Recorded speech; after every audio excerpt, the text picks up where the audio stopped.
నమస్తే, నేను రోజా. Welcome to నువ్వు నేను ప్రేమ. ఇవాళ మన నువ్వు నేను ప్రేమ ఎపిసోడ్లో మనం కలుసుకోబోతున్నాము మహబూబాద్ కాంగ్రెస్ ఎంపీ బలరాం నాయక్, ఆయన సతీమణి తిరుపతమ్మ. వారిద్దరూ కలిసి వేసిన అడుగులు, జీవితంలో కలిసి తీసుకున్న నిర్ణయాలు, వాళ్ళ జీవిత ప్రయాణం గురించి వారి మాటలోనే విందాం రండి. నమస్తే బలరాం నాయక్ గారు. నమస్కారం. ఎలా ఉన్నారు? బాగున్నానమ్మా. వీఆర్ సో హ్యాపీ అండి. ఫర్ ద ఫస్ట్ టైం మీరు మీ పొలిటికల్ స్పీచ్లు వీటన్నింటిని కాసేపు పక్కన పెట్టి మీ బెటర్ హాఫ్ మీ శ్రీమతి గారితో కలిసి మా నువ్వు నేను ప్రేమ ఎపిసోడ్లో జాయిన్ అయ్యారు. First of all thanks for that. So Balaram Naik garu, మీ శ్రీమతి గురించి మీరే ఒకసారి మా ప్రేక్షకులకు పరిచయం చేస్తే బాగుంటుంది. మా ఆవిడ పేరు తిరుపతమ్మ అమ్మ. మేము మ్యారేజ్ అయినప్పటి నుంచి నేను ముందు ఫస్ట్లో నేను అసెంబ్లీలో ఎంప్లాయీ తర్వాత మేము మ్యారేజ్ అయిపోయిన తర్వాత అప్పటి నుంచి ఇప్పుడు దాకా ఇద్దరం కష్టపడుతూ నాతోని షేర్ చేసుకుంటూ నా వెంట ఉంటూ వారి ఒక పుషింగ్ వల్ల ఇక్కడి వరకు వచ్చాను, ఈ స్థాయికి వచ్చాను. పూజలు పురస్కారాలు చేసుకుంటూ నాతోని పాటు ఉంటూ నన్ను సహకరిస్తూ జాబ్ చేస్తూ పిల్లలను కూడా ఇద్దరు పిల్లలను కన్నప్పటికీ కూడా కష్టపడుతూ ఇద్దరు పిల్లలను కూడా చదివిస్తూ నాతోని ఉంటూ ఇక్కడ వరకు సహకరించడానికి ఎక్కువ శాతం కానీ శాతమే కాదు, నాకు ఈ స్థాయికి నాకు చేర్చిన మా ఆవిడ గారి దాదాపుగా 90%. మళ్ళీ నేను రాజకీయంలో రావడం కానీ అంటే బ్యాక్గ్రౌండ్ మా రాజకీయంలో చాలామంది ఉన్నారు.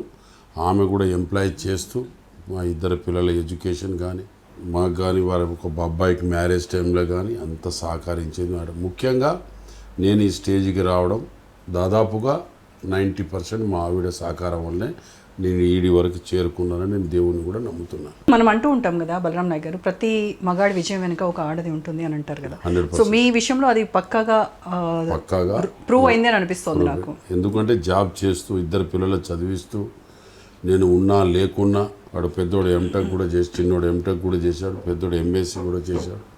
కాబట్టి పిల్లలకు హయ్యర్ ఎడ్యుకేషన్ అప్పుడు కానీ చిన్నప్పుడు కూడా వాళ్ళు జాబ్కు పోతూ పొద్దున వాళ్ళకి స్కూల్ పంపిన తర్వాతనే ఆఫీస్కు పోయి మళ్ళీ 5 o'clock వచ్చి కష్టపడుకుంటూ చిన్న స్టేజ్ నుంచి ఈ స్టేజ్కి మేము వచ్చాం. సెంట్రల్ మినిస్టర్ అయినా మా ఆవిడ ఎప్పుడు కూడా జాబ్ను మానేస్తానని ఏ రోజు కూడా అనలేదు, ఈ రోజు కూడా అనలేదు.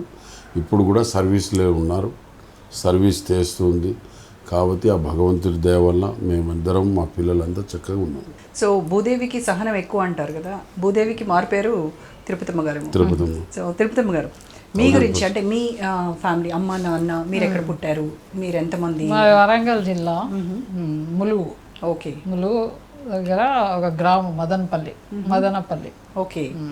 సో అక్కడ అమ్మ నాన్న ఏం చేసేవారు? మా అమ్మ నాన్న వాళ్ళు ఫార్మరే, మా నాన్న వ్యవసాయం చేసేవారు. ఓకే. అసలు రాజకీయాలతో సంబంధం లేని ఫ్యామిలీ. ఓకే. ఎంతవరకు చదువుకున్నారు మీరు? నేను డిగ్రీ చేసాను. అంటే పెళ్లి కాకముందు డిగ్రీ చదివారు. ఏ ఇయర్లో పెళ్ళయింది మీకు? నాకు 86లో మ్యారేజ్ అయింది. 86 మే. ఓకే. సో పెళ్ళైన తర్వాత పోస్ట్ గ్రాడ్యుయేషన్ చేశారు? ఓ, సార్ ప్రోత్సాహంతోనే. మీకు చదువుకోవాలని ఉండిందా? సరే నువ్వు చదవాల్సిందే అని చెప్పారా? నాకు కూడా చదవాలని ఉండే. నాకు ఇంటర్ ఫస్ట్ ఇయర్లోనే మ్యారేజ్ చేశారు. ఇంటర్ ఫస్ట్ ఇయర్ తర్వాత డిగ్రీ. ఓకే. తర్వాత ఏంటి పెళ్లి చూపులు అలా జరిగాయా? Arranged marriage? Arranged marriage. పెళ్లి చూపులు జరిగాయని మీకు? ఎలా జరిగాయి ఒకసారి చెప్పండి. అంటే అప్పట్లో పెళ్లి చూపులు అంటే అలా ఉండదు మా దాంట్లో. ఒకటే వీళ్ళ అక్క కూతురే కదా. ఎంగేజ్మెంట్ మీ సిస్టర్ వాళ్ళ డాటర్ అంటే రిలేటివ్స్ అవుతారు. అచ్చా. సో అంటే పెద్దవాళ్ళు మాట్లాడుకొని చేసేసింది. మా బావగారు కూడా వాళ్ళ చిన్నాయనేనమ్మా. ఓకే. మా సిస్టర్ని కూడా వాళ్ళ ఇంట్లో ఇచ్చాం. మీ పెళ్ళప్పటికి మీరేం చేస్తున్నారు సార్? నా పెళ్ళప్పుడు నేను అసెంబ్లీలో ఎంప్లాయీని. అసెంబ్లీలో ఎంప్లాయీ.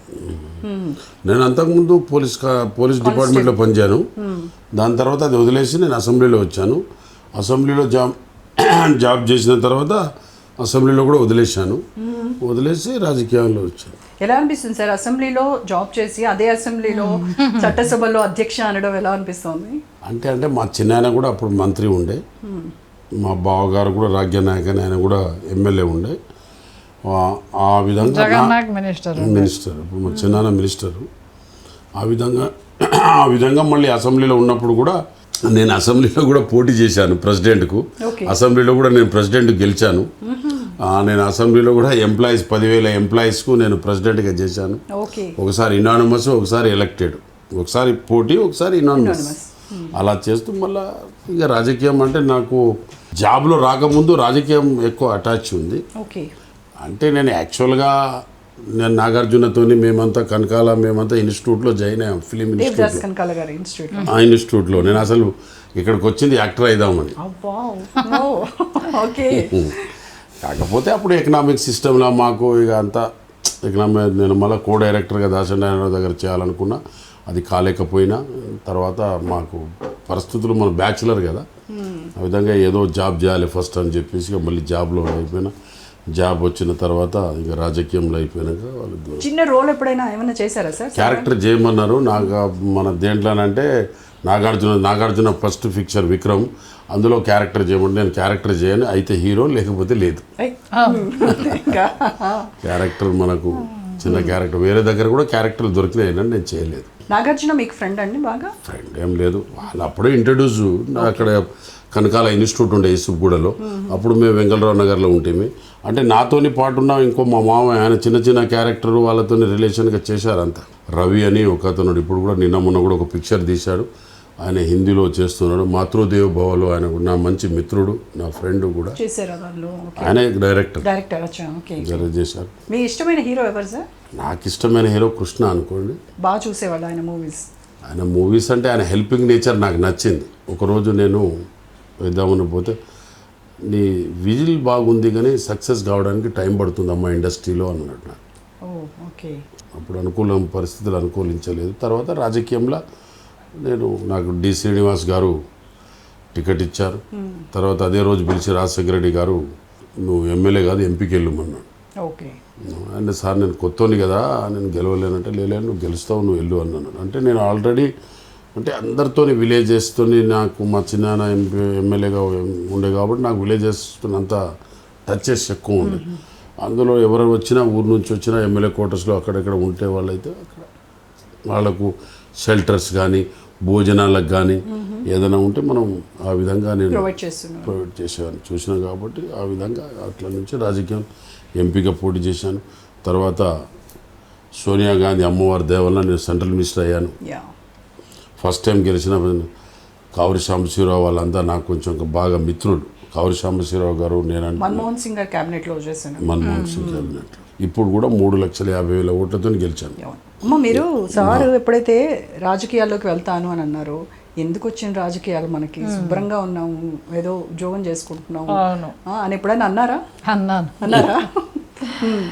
అనుకోకుండా భగవంతుడు ఇచ్చింది. అదే ఇప్పుడు అంటే పొలిటీషియన్స్ మేము చూస్తూ ఉంటాం రెగ్యులర్గా, వాళ్ళు ఎక్కువ జనాల్లోనే ఉంటారు, వాళ్ళకి పర్సనల్ లైఫ్ అనేది ఉండదు, మిస్ అవుతూ ఉంటారు. ఇంట్లో పిల్లలు ఎలా ఎదిగారో కూడా గుర్తుండదు వాళ్ళకి. మొత్తం అంతా కూడా మదరే ఎక్కువగా నేనే చూసుకున్నా, మీరే మొత్తం అంతా చూసుకోవడం. అంటే సింగిల్ హ్యాండెడ్గా వాళ్ళందరినీ, అంటే 2 పిల్లల్ని పెంచడం అని అంటే అది ఇట్స్ నాట్ ఈజీ థింగ్. అంటే మా బ్రదర్స్ వాళ్ళ సహకారం, సిస్టర్స్ ఉన్నారు, సిస్టర్స్ వాళ్ళు కొంచెం అట్లా ఉండే. సో ఎలా అంటే జాబ్ చేస్తూనే మీరు పిల్లల్ని చూసుకోవడం, మళ్ళీ సార్కి హెల్ప్ చేయడం కావచ్చు, ఇవన్నీ కూడా చేయాల్సి ఉంటుంది. ఏం జాబ్ చేస్తున్నారు మేడం ఇప్పుడు? నేను ఇప్పుడు అసిస్టెంట్ రిజిస్ట్రార్ అయ్యాను, అంబేద్కర్ యూనివర్సిటీలో జాబ్ చేస్తున్నాను. ఓకే. 35 ఇయర్స్ ఇప్పుడు 35 ఇయర్స్ నుంచి చేస్తున్నా. ఓ సూపర్. ఎలా కోఆర్డినేట్ చేసుకునేవాళ్ళు, అంటే అటు జాబ్ ఇటు పిల్లలు? అదే చెప్తున్నా కదా, మా బ్రదర్స్ మా సిస్టర్స్ కూడా ఉండేవాళ్ళు, వాళ్ళ సహకారం ఉండేది. అంటే ఎప్పుడైనా మీకు ఫ్రస్ట్రేషన్ వచ్చి ఎప్పుడైనా సార్ పైన అరిచేవాళ్ళ, ఏంది గోల నాకు? లేదు, అందరినీ బాగా చూసుకునేదాను కొంచెం ఓపికతో. ఇక పొలిటికల్ అన్నప్పుడు అలానే ఉంటుంది కదా, అర్థం చేసుకునేవాళ్ళు. అర్థం చేసుకోవాలి, అర్థం చేసుకొని. సార్కి కోపం ఎక్కువ? కోపం ఉంటుంది, అంటే మామూలుగా కోపం ఉంటుంది. ఎంతసేపు ఉంటుంది కోపం? 2-3 రోజులు మాట్లాడకుండా ఉంటారు మీతో? అదే ఒక 10 నిమిషాలు అంతే. ఎవరు త్వరగా కాంప్రమైజ్ అవుతారు ఇద్దరిలో? మీరా సారా? సారే అవుతాడమ్మా. సారే, మీరు అలాగే ఉంటారు? నేను కూడా అలానే తొందరగానే ఇదవుతాను. ఓకే. సో మీ మ్యారేజ్ డేట్ గుర్తుందా సార్? May 13. మీరు చెప్పకండి మేడం. అయ్యో May 13 చెప్పేసారు. సరే, మేడం అందించారు కాబట్టి మీరు పాస్ అయ్యారు. మేడం బర్త్డే ఎప్పుడు చెప్పింది? పులుసు బర్త్డే మీరు తిరగండి. తెలియదమ్మా. జనవరి 14 జనాలి గారు జనవరి 14 అమ్మా. ఓకే సార్, ఎలా సార్ బర్త్డే డేట్ కూడా గుర్తు లేకుండా? డైరీలో రాసింది కదా. అయ్యో బాబాయ్. Sir birthday? Sir birthday June 6th. చూసారా మేడం ఎంత మంచివారు. అందుకనే మార్కులు ఇచ్చేసాను ఫస్ట్. మెరిట్ మార్క్స్ అని వాళ్ళకి బోనస్ లేకుండా. యా మీరు మేడంని ముద్దుగా ఏమని పిలుస్తారు సార్? అంటే మా భాషలో అమ్మ అని పిలుచుకుంటాం. అమ్మ అని పిలుస్తారు. కోపం వస్తే? కోపం వచ్చిన అంతే. కొంచెం ఎక్కువ టోన్తో అరుస్తారు. కోపం అంత కోపం ఎందుకు వస్తుంది? కష్ట సుఖాలలో వెరుక్కుంటూ వచ్చాం కదా. వావ్. ఇబ్బందులు కష్టాలు పడుకుంటూ ఓడిపోవడం ఒకసారి అన్ని ఇబ్బందులు వచ్చినాయి. మాకు బ్యాక్గ్రౌండ్ మేము చిన్న స్థాయి నుంచే వచ్చామమ్మా. యా. సో కష్టాలన్నీ తెలుసు కాబట్టి ఎంత కష్టాలు పడ్డాం భగవంతుడు కూడా అంతే ఇచ్చాడులేండి. ఎంత కావాలో అంత సఫిషియెంట్గా ఇచ్చాడు దేవుడు. మీరేమని పిలుస్తారు? బలరాం గారు మీరు పేరు పెట్టి ఏం పిలవరు కానీ మీరు అట్లా అసలు అంతే పేరు పెట్టి పేరు పెట్టి చెప్పండి మేడం. ఎంపీ సార్ అని పిలుస్తా. అది ఇప్పుడైతే ఎంపీ సార్ అని పిలుస్తా ఎప్పుడైనా. మీ ఫోన్లో ఏమని ఫీడ్ చేసుకున్నారు? సార్గా హస్బెండ్ అనే ఫీడ్ చేస్తాను. హస్బెండ్. మీరు సార్? తిరుపతమ్మ. మేడం తిరుపతమ్మ. నేను చూసా ఇందాక. సో మీ పిల్లల గురించి చెప్పండి మా, ఏం చేస్తున్నారు? బాబు యూత్లో ఇప్పుడు Congress youth state vice president. ఓ ఓకే. సో పొలిటికల్గానే? పొలిటికల్లోనే ఉంది బాబుకి. అదే ఇంట్రెస్ట్. ఓకే. నెక్స్ట్ ఇంకొక బాబు? బిజినెస్. సార్ మీ అబ్బాయి పొలిటికల్ ఎంట్రీ అంటే? 3 టైం పార్లమెంట్ ప్రెసిడెంట్ అమ్మ నా పార్లమెంటుకు. మన ఖమ్మం కూడా మన ఖమ్మం మహబాద్ జిల్లాలో 3 టైం పార్లమెంట్ ప్రెసిడెంట్ చేశాడు. తర్వాత స్టేట్ ప్రెసిడెంట్ ఒక స్టేట్ వైస్ ప్రెసిడెంట్ చేశాడు. 5 years స్టేట్ వైస్ చేశాడు. ఇప్పుడు స్టిల్ మొన్న ఎమ్మెల్యేకి పోటీ చేద్దామని అనుకున్నాను. అప్పుడు మన ఖమ్మం వెంకటరెడ్డి గారు అప్పుడే ఇద్దరు, ఎందుకంటే అప్పుడు మన దిల్లందు హరిప్రియ ఉంది కదా, అప్పుడు ఆయనకే టికెట్ డిక్లేర్ చేశాను నేను. తర్వాత ఒక 1 month ఏజ్ సరిపోలే, చిన్న 18 yearsకు. కాబట్టి ఇక ఆమెకి ఇవ్వడం జరిగింది. ఇక తర్వాత ఇక నేను పోటీ చేస్తున్నా కాబట్టి ఓ ఇంటికి 2 టికెట్ ఉంది. సర్లే ఒకటైనా చేసుకో. పెద్దోడు MSc పొలిటికల్గా ఉన్నాడు, చిన్నోడేం బిజినెస్ చేస్తున్నాడు, కన్స్ట్రక్షన్ కూడా. Petrol bunks cutting. మన భద్రాచలంలో కటింగ్ పేపర్స్ ఉన్నాయి మనకు అక్కడ గోదాములు. ఎక్కడ మనం భద్రాచలం ఖమ్మం. మీరు అంటే ఇప్పుడు బిజీగా ఉంటారు కదా, మీకు అంటే టైం దొరికినప్పుడు మీ రిక్రియేషన్ అంటే ఏంటి సార్? ఏం చేస్తుంటారు? టైం దొరికినప్పుడు ఏముండదు, టైం దొరికినప్పుడు ఇక మన ఇంటి వ్యవహారాలు అవి మాట్లాడుకుంటూ ఉంటాం. పొద్దున్న లేస్తే పేపర్ తినడం, మళ్ళీ వారికి వీరికి ఏదైనా ఎర్లీ మార్నింగ్ అంటే నేను ఎర్లీ మార్నింగ్ నా దగ్గర ఒక అలవాటు ఉంది, అన్ని కాన్స్టిట్యున్సీలో మాట్లాడేస్తాను నేను పొద్దున్నే ఫోన్ చేసి. నైట్ పూట ఎప్పుడైనా ఇక ఆమెతోనే 2 hours 1 hour మాట్లాడు, టైం పాస్ ఇద్దరం ఆడుకుంటాం. జనాలు ఎక్కువ. అవునవును, చాలా. అయితే జనాలు ఎక్కువ. నైట్ అయిపోతే ఎవరైనా లేదు ఇక ఆమె నేను. మీకు స్ట్రెస్ బస్టర్. మీరు అర్థమైంది అనుకుంటా ఎట్లా మాట్లాడుతున్నారు. మీ పార్టీ లీడర్ జగ్గారెడ్డి గారు, ఆయన కూడా సినిమాల్లోకి వచ్చారు, సినిమా తీస్తూ ఉన్నారు. మరి మీరు కూడా అలాంటిది ఏమైనా ట్రై చేయొచ్చు కదా సార్? మీలో ఆ కోరిక అలాగే అంటే మా చిన్న బాబుని మీరు చూసారా? చిన్న బాబు కానీ పెద్ద బాబుకి ఇద్దరు. మీరు పెద్దోడికి చూసారా? మొన్న వాడు సాయి అక్కడెక్కడ హోటల్లో కూర్చుంటే వాడికి వచ్చి హీరో చేస్తావా అని అడిగాడు. తర్వాత వాడు 6-6 పిక్చర్స్కి ఆఫర్ ఇచ్చినట్టున్నారు, హీరో మెటీరియల్. మీరు 100% అంటారు మీరు చూస్తే. సో మీరు మీ కోరిక నెరవేరలేదు, తీరలేదు కాబట్టి ఈ రకంగా అంటే నాకు పిక్చర్ తీయాలని. పొలిటికలే అమ్మా అంతే. ఇప్పుడు అవన్నీ ఏం లేవు, పొలిటికలే అంతే. సినిమా ఎంటర్టైన్మెంట్ ఏదైనా పాలిటిక్స్ చూసుకోవడం. మా పెద్ద బాబు కూడా పొలిటికల్ ఇంట్రెస్ట్. సో మీరిద్దరు పెళ్ళైన తర్వాత కలిసి చూసిన ఫస్ట్ మూవీ? నాకైతే గుర్తులేదు.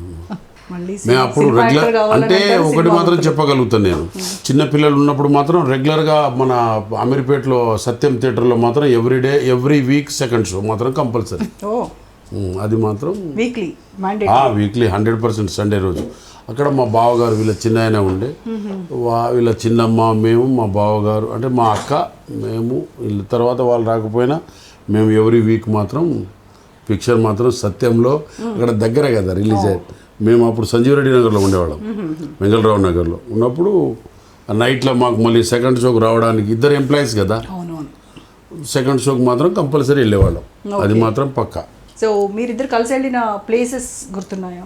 Places Malaysia first first place Malaysia, అంటే బయటి కంట్రీలో. హనీమూన్ లాంటివి ఏమైనా వెళ్ళారా సార్? హనీమూన్ ఏం లేదా అప్పుడు ఎక్కడ? అప్పుడు ఎక్కడమ్మా, మాది అంటే మీడియా మాది, మనకే అంత మన ఫ్యామిలీని చూడాలి, వాళ్ళ ఫ్యామిలీని చూడాలి, నా ఫ్యామిలీని చూడాలి, అంతా మనకు చాలా రెస్పాన్సిబిలిటీతో వచ్చాం కదా. ఇంకా డేర్ చేసి నేను ఇక్కడ వరకు వచ్చాను. ఓడిపోయిన తర్వాత ఎందుకు మనకు ఈ రాజకీయాలు అట్లా అని కూడా కొద్ది రోజులు అలా. కానీ రాజకీయం ఇంట్రెస్ట్ మాకు సోనియా గాంధీ గారు, డి శ్రీనివాస్ గారు, అదేవిధంగా రాజశేఖర రెడ్డి గారు, నేను వారికి బాగా రెస్పెక్ట్ చేస్తాను. మా మేడం అంటే నాకు ఇప్పటి వరకు బాగా ఇష్టం. నాకు సెంట్రల్ ఒక్కటేసారి గెలిచినా నాకు మంత్రి చేసింది. మా పిల్లలు ఎలా ఉన్నారని అడిగే తల్లి ఆమె ఒక్కతే. సో అంత చనువు ఉంది, అంత చనువు మేడం. ఎందుకంటే మేడం సోషల్ జస్టిస్ చైర్మన్ ఉండే, నేనేమో సోషల్ జస్టిస్ మినిస్టర్. అప్పుడు మేడంకు ఒక 20 బాక్స్ వస్తాయి, టిఫిన్ బాక్స్. ఆమె చైనీస్ కదా, అన్ని బాక్సులు రోజు ఆడ పెడతారు. అన్నీ తినలేదు, 1-2 తిన్న తర్వాత దాదాపుగా 5-6 బాక్సులు నేనే తినేవాడిని ఎవ్రీడే. అలా మేడంకు మాకు అన్ని విషయాలు అంటే మీడియా ముందు చెప్పకూడదు. మీరు రాజీవ్ గాంధీ, మీరు ఇప్పుడు ఎలా అడుగుతున్నారో, మీరు రాజీవ్ గాంధీ ఎలా జరిగింది, మీరు ఎలా లవ్, అంతవరకు కూడా మేడం గారితో నాకు అవన్నీ ఉన్నాయి. ఎలా ఉంది సార్ తెలంగాణలో కాంగ్రెస్ 1.5 ఏడాది పాలన పూర్తయింది, మీరు ఇచ్చినటువంటి హామీలు అన్నీ అమలు పరిచారనుకుంటున్నారా? ఎంతవరకు?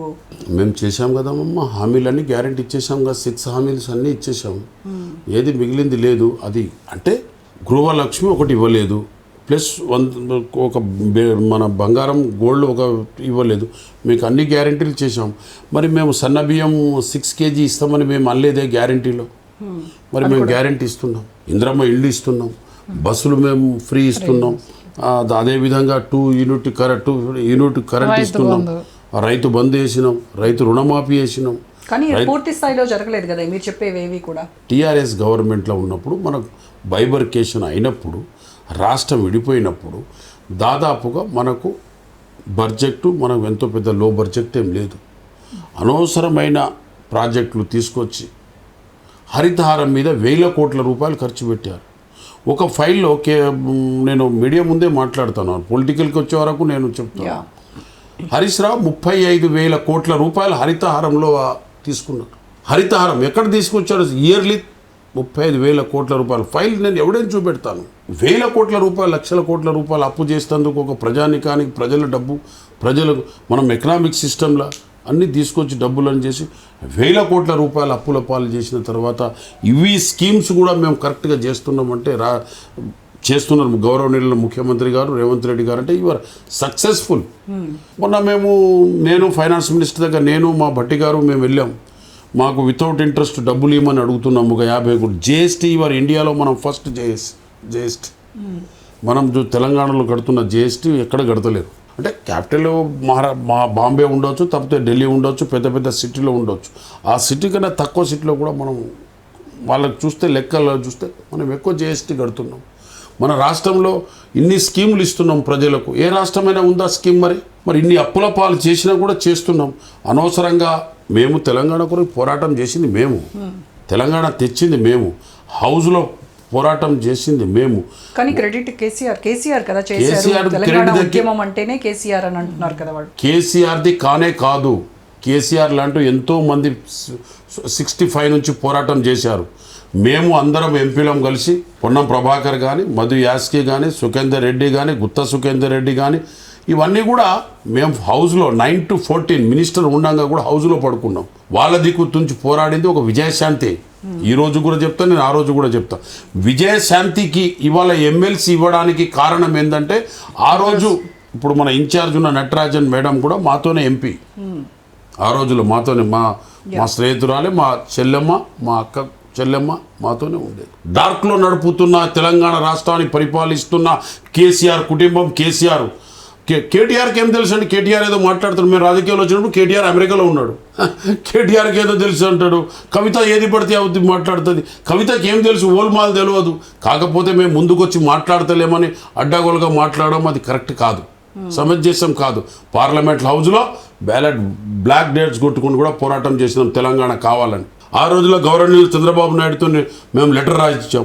ఆ రోజులో జగన్మోహన్ రెడ్డిని ఒప్పించాం, సుష్మా స్వరాజ్ని ఒప్పించాం. ఎవ్రీథింగ్ ఆల్ మినిస్టర్స్ తెలంగాణ ఇచ్చేటప్పుడు స్పీకర్ గారు మీనా కుమారిని మెప్పియగలిగినాం. అందరికి చేసి మేము తెలంగాణ తెచ్చాం. ఇంత చేశారు, మీరే ఇచ్చారని చెప్తున్నారు. కానీ ఆ ఎలక్షన్స్లో మరి కాంగ్రెస్ గెలవలేకపోయింది ఎందుకు? కాంగ్రెస్లో గెలవలేదని అంటే పార్లమెంట్లో చేసేది ఇక్కడ కమ్యూనికేషన్ దెబ్బతీశారు. ఇప్పుడు మేము ఇంత చేస్తున్నప్పుడు కూడా గ్రౌండ్ లెవెల్ ఆదివాసులు మన భద్రాచలం, ఏటు నాగారం, మంగ, వాజేడు, వెంకటాపురం ఇవన్నీ కూడా ప్రాంతంలో ఇటు ఆదిలాబాద్, అటు నిజామాబాద్ కార్నర్ బెల్ట్కు మేమే సాధించినట్టు మనం చేయలేకపోయినాం, మెసేజ్లు ఇవ్వలేకపోయినాం. గ్రౌండ్ లెవెల్ తెలంగాణలో ఇచ్చింది సోనియా గాంధీ ఒప్పుకోకపోతే తెలంగాణ వచ్చునా చెప్పడంలో మీరు ఫెయిల్ అయ్యారు. పూర్తిగా మేము ఫెయిల్ ఏం కాలే. బట్ ఆ రోజుల్లో కూడా మేము 19 మంది 20 మంది ఎంతో గెలిచినట్టున్నాం మేము ఎమ్మెల్యేలు. మరి ఆ రోజుల్లో మేము చేశాం, మేము మెప్పించి తీసుకొచ్చాం, కొట్లాడాం, పోరాటం చేశాం. ఏదో కేసీఆర్ చెప్తే హైదరాబాద్లో చేస్తే తెలంగాణ రాలేదు. నేను నాతో మాట్లాడమనండి కేసీఆర్ కానివ్వండి, కేటీఆర్ కానివ్వండి, అవసరమైతే ఆమె డాక్టర్ వాళ్ళ కవిత రామని నాతో పెట్టుకోమనండి, కూర్చుంటా, నేను చెప్తాను ఎప్పుడెప్పుడు ఏ డెబిట్స్ చేశాం, ఎట్లా పోరాటం చేశాం, ఏది చేశాం. తెలంగాణ సోనియా గాంధీ మెప్పించాం. ఒకరోజు నేను చెప్తున్నా నిజంగా టీవీలో, अगर ये बार आपका अगर तेलंगाना नहीं देते तो किसान पूरे मर जा रहे हैं अन्नो, किसान पूरे मर रहे मैडम, स्टूडेंट पूरे मर रहे मैडम, आपके वजह से मैडम అని చెప్పినా मैडम को. अरे मैं क्या गलती करी, कई को मर रहे बोलिए आप అంటే आप इसको क्या करने ఏం చేస్తే బాగుంటుంది, क्या करे तो ठीक रहता नायक जी అని నన్నే అడిగింది. ఏ బార్ आप తెలంగాణ दिए तो ये पूरा रुक जाता, ఈ చావులన్నీ ఆగిపోతాయి. లేకపోతే ఈ చావులు అటు రైతులు చచ్చిపోతున్నారు, అటు స్టూడెంట్లు చచ్చిపోతున్నారు. దీనికి కారణం మీరే అని అంటున్నారమ్మా అని కూడా మేము సోనియా గాంధీకి అలా చెప్పడం జరిగింది. చెప్తే తెలంగాణ ఇస్తేనే మరణం ఆగుతుంది మేడం అంటే, తెలంగాణ ఇచ్చిన సోనియా గాంధీకి ఏదో కేసీఆర్ వస్తే ఇచ్చిండట, కేటీఆర్ వస్తే ఇచ్చిండట, వాడో కవిత ఏదో అంటేది ఆమె, తర్వాత వచ్చి పైసలు వచ్చి దోసుకున్న తల్లి ఆమె కూడా మాట్లాడుతుంది, కేటీఆర్ కూడా మాట్లాడుతాను. కేటీఆర్కు నాతోనే వచ్చి మాట్లాడమనండి చెప్తా నేను. పొద్దున్న లేస్తే రేవంత్ రెడ్డి గారికి తిడుతున్నాడు, ఆ ముఖ్యమంత్రి కాబట్టి ఈ లో బడ్జెట్ ఉన్న దాన్ని కాపాడుకుంటూ వస్తున్నాడు. సవాల్ పెట్టండి, లో బడ్జెట్ ఉన్న స్టేట్ను నష్టం చేసిన ఈ స్టేట్ను ఆయన కాపాడుకుంటూ వస్తున్నాడు రేవంత్ రెడ్డి. సవాల్ చేశారు కదా కేటీఆర్, సోమాజిగూడ ప్రెస్ క్లబ్ కి రండి నేను వస్తాను, 10 ఏళ్లలో మేమేం చేసాము, ఏడాదిన్నరగా కాంగ్రెస్ ఏం చేసిందో మాట్లాడదాం రమ్మంటే మరి సీఎం రాలేదు కదా. వాడు ఎన్నో సవాల్, కేటీఆర్ కు మా సీఎం పోతాడా, మా కేసీఆర్ కు రమ్మనండి, ఫామ్ హౌస్ లోకి వెళ్ళి పోతాడు మా సీఎం గారు. After all KTR, after all your KTR, after all KTR కు మా ముఖ్యమంత్రి పోవాలంటే పోడు. ఆయన ముఖ్యమంత్రి ఎక్కడ, ఆయన ఆఫ్టర్ ఆల్ ఒక మినిస్టరు. ఆయన ఏం మాట్లాడుతున్నాడు, ఏది పడితే నోటికి వచ్చినట్టు మాట్లాడుతున్నాడు. అది కరెక్ట్ పద్ధతి కాదు ఆయనది.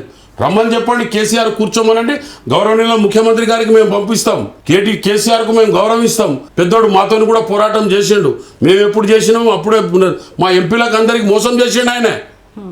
మేము చూసుకుంటాం, మేము ఎంపీలందరూ పోరాటం చేద్దామంటే మేము కలిసి పోరాటం చేసాం, తెలంగాణ ఇంట్రెస్ట్ మీద చేసాం. కానీ ఆయనను పక్కన పెట్టి తేలేదు. నేను ఉన్నా కదా, నేను మినిస్టర్ చూడకుండా కూడా రాజీనామా చేసి పోయినాను. తెలంగాణ గురించి, తెలంగాణ ప్రజల గురించి, తెలంగాణ అవసరాల గురించి, తెలంగాణ ఉద్యమాల గురించి, తెలంగాణ యువకుల గురించి, తెలంగాణ సోదరుల గురించి పోరాటం చేశాం మేము. ఇంత చెప్తున్నా కూడా కాంగ్రెస్ బీఆర్ఎస్ ఒకటే, 2 రహస్య ఒప్పందాలు చేసుకున్నాయని బీజేపీ విమర్శిస్తూ ఉన్నటువంటి. ఎందుకంటే మీరు ఎంతసేపటికి ఆరోపణలే చేస్తున్నారు. అది కాళేశ్వరం కావచ్చు, ఈ కార్ రేసింగ్ కావచ్చు, ఫోన్ ట్యాపింగ్ కావచ్చు, ఇప్పుడు మీరు చెప్పిన హరితహారం కావచ్చు. కానీ ఇవి విచారణకి పేరుతో కాలయాపన చేస్తున్నారు తప్ప వాటిపైన చర్యలేవి. అందుకోసమే వీళ్ళిద్దరి మధ్య రహస్య ఒప్పందం ఉంది. మేము ఏది కాలయాపన చేయం, మేము మా పని మేము చేసుకుంటూ పోతాం కూల్గా.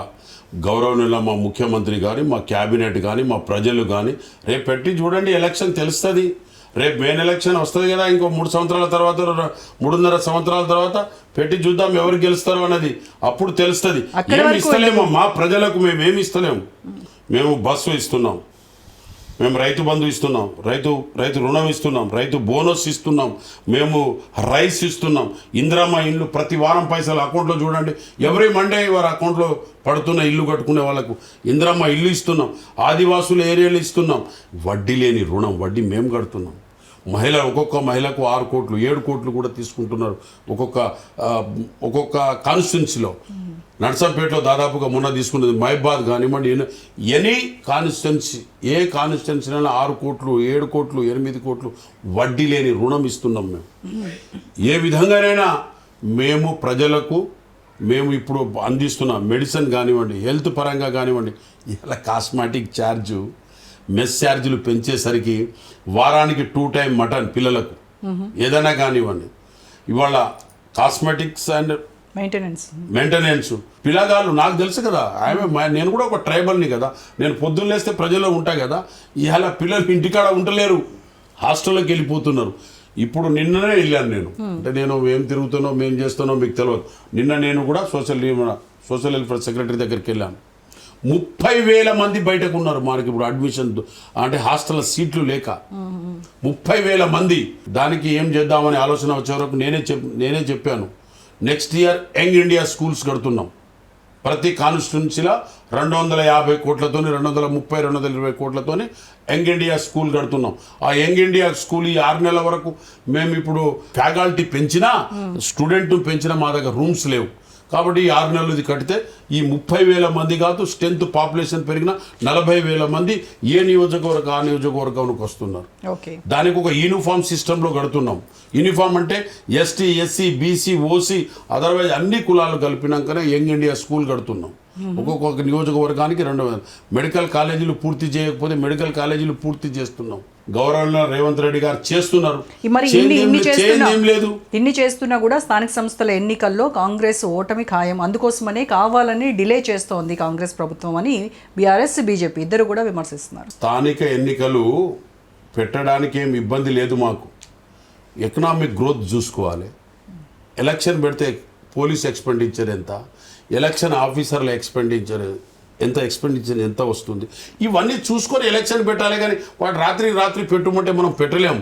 ఎవడవాడు కోన్కిస్కాగాడు, వాడు కేటీఆర్ వాళ్ళెవరమ్మా, వాని గురించి మేము తొందరపడేది. ఇవన్నీ మా దగ్గర ఉడికాయి. మేము కాంగ్రెస్ సుసనం తెచ్చింది మేము, రైట్ ఇన్ఫర్మేషన్ యాక్ట్ ఇచ్చింది మేము, తెలంగాణ ఇచ్చింది మేము, లంబాడీ సోదరులకు ఎస్టీలో కలిపింది కాంగ్రెస్ పార్టీ, ఇందిరాగాంధీ, సోనియా గాంధీ తెలంగాణ ఇచ్చినాం. రైట్ ఇన్ఫర్మేషన్ యాక్ట్, 100 రోజుల పని, మొత్తం భారతదేశంలో పవర్స్ అన్ని, రోడ్స్ అన్ని, ఇవన్నీ కాంగ్రెస్ పార్టీ చేసి బీసీలకు 42% చేసినాం. చేసి చూపిస్తున్నాం, కొట్లాడుతున్నాం. రేవంత్ రెడ్డి గారు ఎప్పుడైనా మేము కోరుతున్నాం, ఆయన నిర్ణయం ఇంకా తీసుకోలేదు. మేము కూడా ఢిల్లీలో బాగా సభ పెట్టుమంటున్నాం బీసీలో కులగణన చేసేందుకు. ఇవన్నీ కూడా ప్రజల గురించి ఏమైనా చేసిందంటే అది కాంగ్రెస్ పార్టీ. మోడల్ స్కూల్స్, కేంద్ర విద్యాలయాలు, కస్తూర్బా స్కూల్స్, హైవే నేషనల్స్, 100 రోజుల పని, ఇవన్నీ Congress party. Manmohan Singh your concept. కానీ అసలు ఇంకా 3 ఏళ్లు కూడా సీఎంగా రేవంత్ కొనసాగడు, మధ్యలోనే తీసేస్తారు అనేటువంటి ఇది కూడా. రేవంత్ రెడ్డి 10 సంవత్సరాలు కొనసాగుతారు. 10 సంవత్సరాలు ఏంటండి, 5వ నెక్స్ట్ టర్మ్ కి బీసీ ముఖ్యమంత్రి ఉంటాడని ఆయనే చెప్పాడు కదా. ఎవరు? రేవంత్ రెడ్డి. నెక్స్ట్ నేనే last Reddy CM, OC CM ని నేనే, నెక్స్ట్ టర్మ్ ఎంబీసీ. 4 సంవత్సరాలని చెప్పలే ఆయనే, నా తర్వాత బీసీ సీఎం అన్నాడు. 1000% ఆయన సీఎంగా 10 సంవత్సరాలు. నాకు కూడా అనుభవం ఉంది. 5 సార్లు నేను పోటీ చేశాను, 6 సార్లు. రాజకీయంగా పరిపూర్ణంగా మాకు ఇంతో అంతో అనుభవం ఉంది. ఆ అనుభవ పూర్తిగా నేను చెప్తున్నాను. మనకు చాలా హీట్ ఎక్కింది ఈ ఇంటర్వ్యూ. కాసేపు పొలిటికల్ గా పక్కన పెట్టి మళ్ళీ మేడం దగ్గరకు వచ్చేద్దాం. సో హీటు మాకు హీటుకు ఏం కాదు మాకు, ఎందుకంటే మేము ఆల్రెడీ మీకు తెలుసు ఆ ఏరియా కాబట్టి చెప్తున్నా. వాజేడు, వెంకటాపూర్, చెర్ల, భద్రాచలం 2వ బ్రిడ్జ్, ఈ బ్రిడ్జిలు, మా హైవే నేషనల్స్ అవన్నీ నేనే తెచ్చాను. అంతకుముందు ఏం రోడ్లు అవి రాలే. మీకు ఇల్లందు నుంచి గుండాల నుంచి ఇల్లందు నుంచి పసరా, ఈ రోడ్స్ అని డబుల్ రోడ్ 4-way రోడ్స్ అన్ని కూడా సోనియా గాంధీ గారు శాంక్షన్ తెచ్చాము. మన్మోహన్ సింగ్ గారు ప్రైమ్ మినిస్టర్ తేవడం జరిగింది. డెవలప్మెంట్ చేశాం. ఇవన్నీ కూడా సమ్మక్క సారలమ్మ కానివ్వండి, ఇవన్నీ డెవలప్మెంట్ మేము చేశాం. బలరాం గారు ఇష్టంగా ఏం తింటారండి? ఫిష్ తింటారు, జొన్న రొట్టెలు. డైట్ ఫాలో అవుతారా బాగా? ఎందుకంటే నెక్స్ట్ వాళ్ళ అబ్బాయి హీరోగా చేస్తున్నప్పుడు మీ అబ్బాయి సినిమాలో ఉన్న ఒక క్యారెక్టర్ చేయరాదా సార్ మీరు? క్యారెక్టర్ అంటే బాగా ఇష్టమే, కాకపోతే అనుకూలంగా పరిస్థితి మనకు అనుకూలించలేదు. కాకపోతే ఓన్ పిక్చర్ తీయడం మంచిది. ఎవరికో వాడికి ప్రొడ్యూసర్కు బదిలాడడం, ఓపెన్గా మాట్లాడుకుంది, దానికి ఏం ప్రాబ్లం లేదు. ఓన్ పిక్చర్ తీయాలని కూడా నాకు ఉంది కోరిక, ఇంట్రెస్ట్ ఉంది నాకు. దాని పెద్ద సీరియస్ అయి చేయాలని ఏం లేదు. అంతే, అవకాశం వస్తే చూద్దాం. మేడం ఎక్కువగా ఏది బాగా ఇష్టంగా, మీకు ఇష్టమైన వంట ఏదో వండుతారు సార్? మేడం గారు అన్ని వంటలు బాగానే వండుతారు. ఎగ్దమ్ చంపేస్తారు అన్నమాట. అన్ని వంటలు బాగానే, ఫిష్ కానీ చికెన్ కానీ. మీ విజయానికి ఇంతగా సహకరించిన ఇంకా సహకరిస్తూ తోడ్పాటును అందిస్తూ ఉన్న మీ శ్రీమతి గురించి ఒక్క మాటలో చెప్పాలి అంటే ఏం చెప్తారండి? ఒక్క మాటలో చెప్పాలంటే ఇల్లాలనేది ఈ విధంగా ఉండాలని. Wow, excellent. మీరేం చెప్తారండి సార్ గురించి ఒక్క మాటలో? లీడర్ అంటే ఇలా ఉండాలని మాత్రం చెప్పకండి. మీరు చూసిన లీడర్ సినిమా అక్కడే ఉన్నారు. ఇంకా చెప్పండి, హస్బెండ్ అంటే ఇలా ఉండాలంటారా? అంతేనా? ఓకే. కొంచెం మార్చుకోవాల్సింది ఏమైనా ఉందా సార్లో? అంటే మీరు ఇప్పటివరకు చెప్పలేదు అనుకోండి, ఇప్పుడు మా ముఖంగా ఏమైనా చెప్తే సార్ వింటారు, ఏమన్నారు? షుగర్ ఉంది సార్కి. ఓకే, కాస్త టైమ్లీ తినాలి, టైంకి టిఫిన్ చేయడం, టైంకి మెడిసిన్స్ వేసుకోవడం, టైంకి భోజనం చేయడం. ఓకే సార్, మీరు చెప్పండి మేడంలో నచ్చిన క్వాలిటీ. చెప్పాను కదమ్మా, ఇల్లాలంటే ఈ విధంగా ఉండాలి. అందులో ఆమెకి ఏంటంటే పొద్దున లేవగానే మీరు ఇల్లు చూశారనుకో, నేను పొద్దున లేవగానే రోజు ఆమె ఒక సెల్ఫ్గానే ఇవన్నీ చేసుకుంటుంది. వేరేళ్ళతో మెయిడ్స్ ఉన్నా కూడా మీరు బయట ముగ్గు చూడండి, చూసాను. ఇవన్నీ కూడా ఆమె ఎవరో వేసింది కాదు, ఎవరు కాదు. అప్పటి నుంచి ఇప్పుడు దాకా రెగ్యులర్గా ముగ్గు కానీ ఇందో కానీ చెట్లకు వెనుక మరి చూడలేదు మీరు బ్యాక్ సైడ్ చెట్లకు నీళ్లు కానీ తులసి చెట్లకు పోయింది. దాని తర్వాత పూజ తర్వాత ఇక టీ తర్వాత బ్రేక్ఫాస్ట్ చేసుకొని మళ్ళీ ఆఫీస్ బాక్స్ కూడా ఆమె తయారు చేసుకొని అన్నం రైస్ కానివ్వండి రోటీ ఆమె చేసుకొని ఆమె వెళ్తాం చేతులు సెల్ఫ్ కుకింగ్ ఈరోజు వరకు. వావ్. సో అందుకే ఇల్లాలే ఈ జగతికి జీవన జ్యోతి అంటారు. 100%, 1000% చెప్పవచ్చు. ఓకే, 100% కాదు, 1000% కూడా చెప్పవచ్చు. కొంచెం మార్చుకోవాలి అని అంటే ఏ క్వాలిటీ మార్చుకోవాలి? సాయంత్రం పూట ఆమెకు టీవీ చూసుడు ఎక్కువ అలవాటు. ఓకే, అది మీద మార్చుకుంటే, ఎందుకంటే ఇప్పుడు దృష్టి ఎక్కువ టీవీ మీద పడితే కొంచెం కళ్ళకి ఎఫెక్ట్. ఓకే, మీ మీద ప్రేమతోనే చెప్పారు గంట తగ్గించండి అని, మీ కళ్ళ కోసం, మీ గురించి. సీరియల్స్ ఎక్కువ సీరియల్స్. ఓకే, తర్వాత దేవుడిది అంటే ఇక టీవీలో కూడా ఏదొస్తే అదే పాటలు పొద్దున, అది తప్ప వేరే. తిరుపతమ్మ గారి గురించి ఒక పాట డెడికేట్ చేయమంటే ఏదైనా ఒక పాట చెప్పండి సార్. మనం ఈ మధ్య కాలంలో అదైనా ఊహించుకుంటే డెలిగేట్ పాట వస్తుంది. ఇక మంచి పాటల్లో మీకు నచ్చిన పాట హీరో ఎవరన్నా అడగండి మీరు. చెప్పండి, మీరు అడగలేదు. అయ్యో చెప్పండి మేడం. ఆయనే హీరో అంటే ఆమెకు చాలా ఇష్టం. కాదు, బలరాం నాయక్ గారు హీరో చెప్పాను కదా, ఆవిడ హీరో మీరే అట. అది ఓకే కావచ్చు, కానీ బయట హీరో యాక్టింగ్ లో శోభన్ బాబు అంటే ఆమె చాలా శోభన్ బాబు. ఆమె పాటలు వస్తే ఇక టీవీ కాడ లేవదు. ఓకే, శోభన్ బాబు పాత పాటలు ఉన్నాయి కదా, ఆ సాంగ్ వస్తే లేవదు. ఎప్పుడైనా సార్కి సరదాగా ఒక రింగ్ తిప్పారా శోభన్ బాబు లాగా? మీకు ఇష్టమైన హీరోలు ఆయన ఎలా ఉంటారో చూద్దామని. ఆమె ఆయన పాటలు కూడా టీవీలో వస్తే మాత్రం అక్కడి నుంచి లేవదు. అమ్మో, ఇప్పటికి కూడా స్టిల్. వావ్. మీరు ఎప్పుడైనా అవకాశం వచ్చిందా? మీకోసం పాడించుకునే అవకాశం రాలే కదా, నేను మీ తరపున పోరాడుతుంటే. ఈ ఏజ్లో ఏమిటండి? అప్పుడు పాడారా? పోనీ చెప్పండి.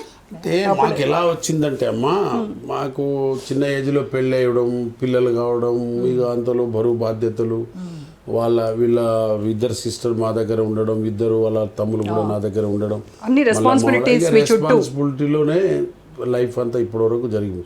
మళ్ళీ రాజకీయంలో పోవడం వల్ల ఏమైతుందంటే, నేను 5 ఎమ్మెల్యే అయితే బాగుండేది, ఎంపీ అయ్యేసరికి ఈయన జాబ్కు పోవడం, మళ్ళీ పిల్లలు స్కూల్కు పోవడం, ఎడ్యుకేషన్ ఇది అది రోజు ఆ మాటలకే అక్కడికే టైం సరిపోయింది. ఇక ఆమె ఏదైనా సీరియల్గా చూస్తే నేను అక్కడ కూర్చొని పడుకుంటాను అంతే. ఇక తర్వాత ఇక అక్కడ పొద్దున్న లేస్తే అక్కడికి వెళ్ళాలి, పొద్దున్న 6 గంటలకి 5 గంటలకి ఫోన్స్. మాకు సరదాగా ఒక 2 లైన్లు చెప్పండి సార్. ఆత్రేయ గారు అంటే నాకు బాగా ఇష్టం. నేను ఆత్రేయ పాటలు అంటే బాగా వింటాను. రైటర్ అయినే కదా, కాబట్టి ఆత్రేయ గారు రాసిన పాటలు ఏదైనా ఒకటి. ఆత్రేయ గారు నాతోని కూడా చాలా మంది మా ఎంపీలు రైటర్స్ నా దగ్గర, షారూఖ్ ఖాన్కు కాజల్ పిక్చర్లో హిట్ చేసిన సాంగ్స్ రైటర్ అంతా నా దోస్తులు. నేను సుమితా పాటిల్ గురించి ఫోటో చూడడానికి వాడితో ఆ ఎంపీతోని నాతో ఎంపీ ఆయన ఎవరు ఆయన పేరేంది గుర్తు రావడం లేదు, పిసిసి ప్రెసిడెంట్ కూడా ఇప్పుడు. సుమితా పాటిల్కి చూడడానికి నేను అక్కడికి వెళ్ళాను. ఎక్కడికి? తాజ్మహల్ ఉంది కదా, వాళ్ళ పక్కనే వాళ్ళ ఊరు. ఆడ వింటున్నారా?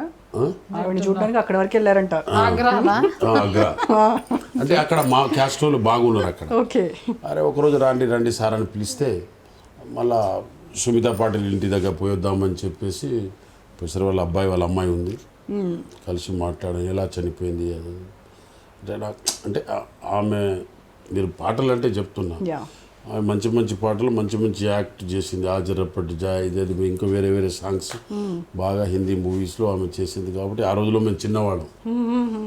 ఇప్పుడు మీ ఇద్దరి జీవిత ప్రయాణంలో ఇద్దరు కలిసి జీవితం సాగిస్తున్న ప్రయాణంలో మోస్ట్ మెమరబుల్ ఇన్సిడెంట్ అంటే ఏం చెప్తారు?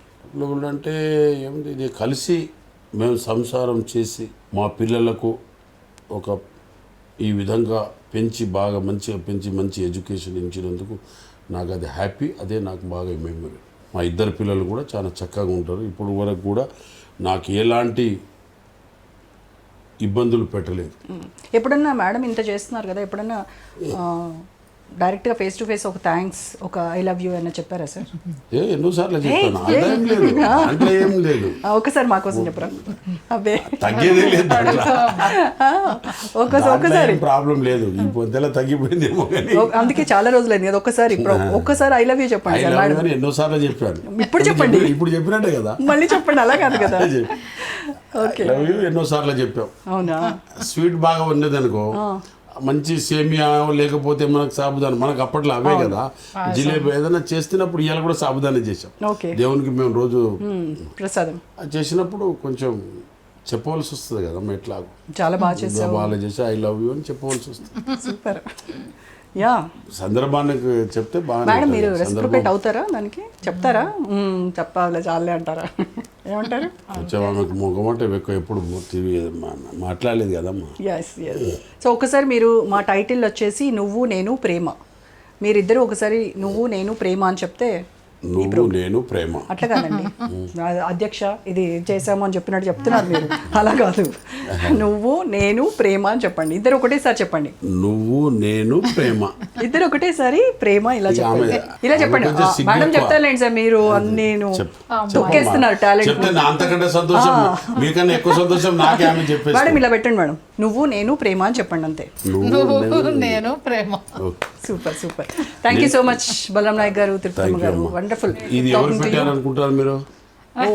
ఎవరు? నైట్ లో ఆమె పెట్టింది. అవునా? మరి మీకు పెట్టారా సార్? మామూలుగా పెడతారు కదా, హస్బెండే పెడతారని అంటారు కదా, మీరు ఇక్కడ reverse. Thank you so much sir. Okay అమ్మా, థ్యాంక్ యూ. థ్యాంక్స్.